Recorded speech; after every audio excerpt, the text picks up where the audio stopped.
श्री स्वामी समर्थ. जयशंकर. 24 जुलैला आषाढी अमावस्या आहे. त्याला दीप अमावस्या असेही म्हणतात.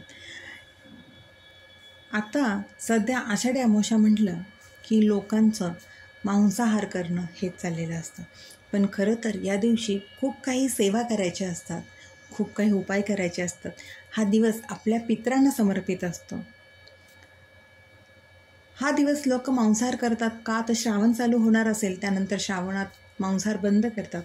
पण याचं वैज्ञानिक कारणही असं आहे की मांसाहार का बंद केला जातो, तर या काळामध्ये प्राण्यांची प्रजनन क्षमता वाढलेली असते. त्यांचा हा प्रजननचा काळ असतो आणि आपलाही पावसाळा असल्यामुळे आपला जठराग्नी मंदावलेला असतो आणि मांसाहार हा जड आहार असल्यामुळे तो पचायलाही जड असतो.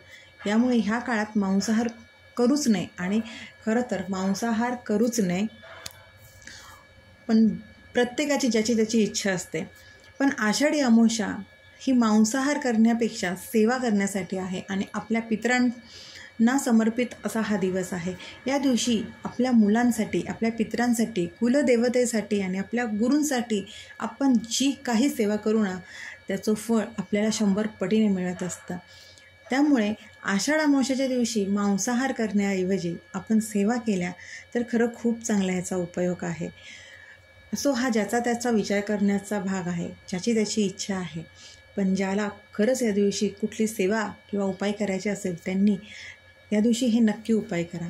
आषाढ अमावस्या म्हणजेच आपल्या पितरांना समर्पित, आपल्या कुलदेवतेचा आणि आपल्या गुरूंचा आणि पितरांचा आशीर्वाद घेण्यासाठी हा दिवस.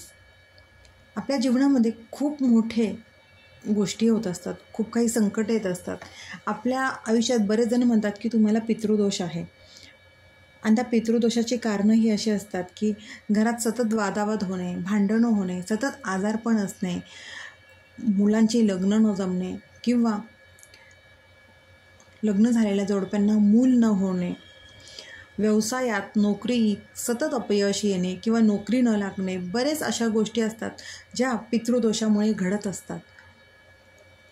आणि हाच पितृदोष कमी करण्यासाठी आपण आषाढ अमावस्येला काय सेवा करू शकतो, तर आपण आषाढ अमावस्येच्या दिवशी पितरांच्या नावाने तर्पण करावे आणि तसेच आपल्या पितरांच्या नावाने अन्नदान, वस्त्रदान किंवा जे काही आपल्याला जमत असेल ते दान आपण आपल्या पितरांच्या नावाने आवर्जून करावे.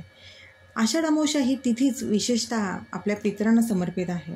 या दिवशी आपण जी काही पितरांचे स्मरण करू, त्यांच्या नावाने जी काही सेवा करू, जे काही दान करू, त्यामुळे आपला पितृदोष नक्कीच कमी होऊन आपल्याला आपल्या पितरांचा आशीर्वाद मिळतो आणि आपल्या घरात सुख समृद्धी नांदण्यास नक्कीच मदत होत असते.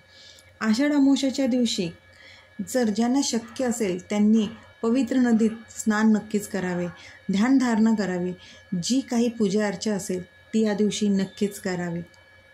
या दिवशी जे केलेले दान, तर्पण, ह्या सगळ्या गोष्टींमुळे आपल्या गेल्या जन्माचे जे काही पापकर्म असतील, या जन्मात आपल्याकडनं कळत नकळत जे काही पाप झाले असतील ना, त्यातून आपल्याला मुक्ती नक्कीच मिळते. आपल्याला आयुष्यामध्ये जर आशीर्वाद घ्यायचे असतील, मोठे आशीर्वाद घ्यायचे असतील, तर आपल्याला आपल्या कुलदेवतांचे, पितरांचे आणि गुरूंचे आवर्जून यांचे आशीर्वाद आपण घ्यायला हवेत. आपली कुलदेवता, पितृदेवता या दिवशी ज्या केलेल्या सेवा असतात ना, त्या प्रार्थनेला लगेच प्रसन्न होऊन आपला आशीर्वाद देतात.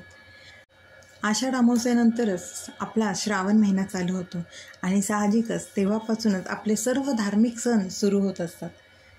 याच दिवशी म्हणजे आषाढ अमावस्येच्या दिवशी आपण आपल्या दिव्यांची पूजा करायची असते. या दिवशी सगळे दिवे स्वच्छ करून ते प्रज्वलित करावे आणि त्यांची पूजा करावी. दिव्यांची पूजा आपण या दिवशी करतो. आत्ता आपल्याकडे तंत्रज्ञान आहे आणि यामुळे आपल्याकडे लाईट आहेत आणि त्यांचा प्रकाश आपल्याकडे आहे. पण पूर्वीच्या काळात फक्त दिवेच होते आणि ह्या दिव्यांमुळेच घरामध्ये उजेड होता आणि त्यांची कृतज्ञता म्हणून पूर्वीचे लोक दिव्यांची पूजा करत होते. आणि आपण अजूनही आपल्या पद्धतीप्रमाणे, आपल्या रूढींप्रमाणे आपण ही परंपरा, ही पद्धत अजूनही पाळतो आहे. त्यामुळे ह्या दिवशी दिव्यांची आवर्जून पूजा करावी. तसेच या दिवशी सगळ्यात छान आणि खूप सुंदर असा उपाय म्हणजेच आपल्या मुलांसाठी करावा. हा उपाय खरंच खूप छान आहे. तो म्हणजे आपल्या कुळाचा कुलदीपक म्हणून आपल्या मुलांना ह्या दिवशी औक्षण करून ओवाळले जाते. आता कुळाचा कुलदीपक म्हणजे मुलगाच झाला का? तर नाही. आपली मुलगी असेल तर तिलाही नक्कीच औक्षण करावे. मुलगा मुलगी हा कुठलाही भेदभाव न करता आपल्या मुलांना आपल्याला औक्षण करायचं आहे. त्यांचे उदंड आरोग्यमयी आणि यशप्राप्तीसाठी त्यांच्या उदंड आयुष्यासाठी आपल्याला त्यांचं औक्षण करायचं आहे. औक्षण करते वेळेला आपल्याला रामरक्षा आवर्जून म्हणायची आहे.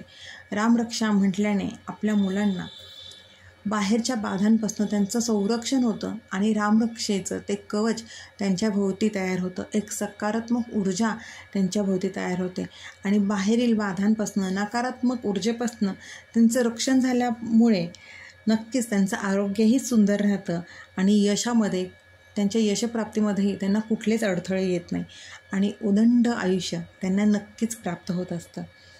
रामरक्षा जर म्हणायला जमली नाही तर सज्ज चिरायू सुखपुत्री विजयी विनयी भवेत हे नक्कीच औक्षण करताना म्हणावं.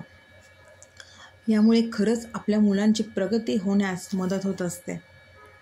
या साध्या आणि सोप्या सेवा आहेत, पण ह्या सेवा आपण मनापासून करायला हव्यात. हे धार्मिक उपाय, ह्या धार्मिक गोष्टी आपणच जर आता पाळल्यात तर आपल्या मुलांना ह्या साहजिकच ह्या सर्व गोष्टी करण्याची सवय लागेल. कारण ती मुलं जर लहानपणापासूनच ह्या सर्व गोष्टी बघत आल्यात ना तर पुढे ते त्यांच्या भविष्यातही ह्या सगळ्या गोष्टी करतात. आणि ह्या पूर्वापार आलेल्या गोष्टी म्हणजे त्यावेळेला ह्या पद्धती होत्या, परंपरा होत्या, पण आता वैज्ञानिक कारणही त्याला तयार झालेलं आहे. जर अभ्यास केला काही गोष्टींचा तर खरंच आत्ता विज्ञानाप्रमाणे त्या परंपरेचे प्रत्येक गोष्टीला अर्थ आहेत. त्यामुळे आपण आपल्या पद्धती, आपण आपल्या परंपरा ह्या नक्कीच पाळायला हव्यात आणि हे आपले उपाय, ह्या आपल्या सेवा नक्कीच करायला हव्यात. आणि पितरांची सेवा तर आपल्याला करायलाच हवी. पितृतर्पण आणि आपल्या पितरांच्या नावाने दानधर्म नक्कीच करा. कारण का पितृदोष जर कमी झाला तर आयुष्यातील बऱ्याचशा वाटा मोकळ्या होतात. कारण का पितृदोष खरंच खूप अडचणी तयार करत असतो. हा माझा स्वतःचा अनुभव आहे की पितृदोष असल्यामुळे बरीचशी कामं रेंगाळली जातात, होत नाही, खूप अडथळे येतात. मग ते मूल होण्यापासून ते एखाद्याला नोकरी लागण्यापर्यंत किंवा लग्न होण्यापर्यंत कितीतरी अडथळे येतात किंवा घरात सतत भांडणं, कलह, आजारपण ह्या सर्व गोष्टी असतात. जर आपले पितरच प्रसन्न असतील ना तर आपली कुलदेवताही आपल्याला आशीर्वाद देत असते. त्यामुळे जमेल तशी आपल्या पितरांच्या नावाने सेवा करा, पितृतर्पण करा, त्यांच्या नावाने दानधर्म करा आणि आपल्या मुलांसाठीही या दिवशी रामरक्षा म्हणून त्यांचं औक्षण करा. मुलगा असो किंवा मुलगी असो, दोघंही असतील तर दोघांचंही औक्षण ह्या दिवशी आवर्जून करा. खूप चांगला अनुभव आहे आणि रामरक्षा म्हटल्याने आपल्या मुलांभोवती रामरक्षेचं सुरक्षा कवच तयार होत असतं. साधी सोपी सेवा आहे, आवर्जून करा आणि अनुभव बघा. तसेच अजून एक उपाय म्हणजे या दिवशी आपल्या देवांना पुरणाचे दिवे करूनही ओवाळले जाते. जर आपल्याला पुरणाचे दिवे करायला जमत नसेल तर कणकेमध्ये थोडासा गूळ घालून त्याचे दिवे करून आपल्या देवांना नक्की ओवाळावे. हाही खूप साधा आणि सोपा उपाय आहे, आवर्जून करून बघावा. सर्व काही करावे आपल्या परंपरेला स्मरून. बरंच काही शिकवून जाते परंपरा आपल्या सणांच्या माध्यमातून. त्यामुळे आपली परंपरा जपा आणि आपले हे उपाय आणि आपल्या स्वामींवरती विश्वास ठेवा. साहजिकच आपले कर्म कष्ट तितकेच प्रामाणिक असायला हवेत. श्री स्वामी समर्थ. अशक्य ही शक्य करतील स्वामी, अशक्य ही शक्य करतील स्वामी.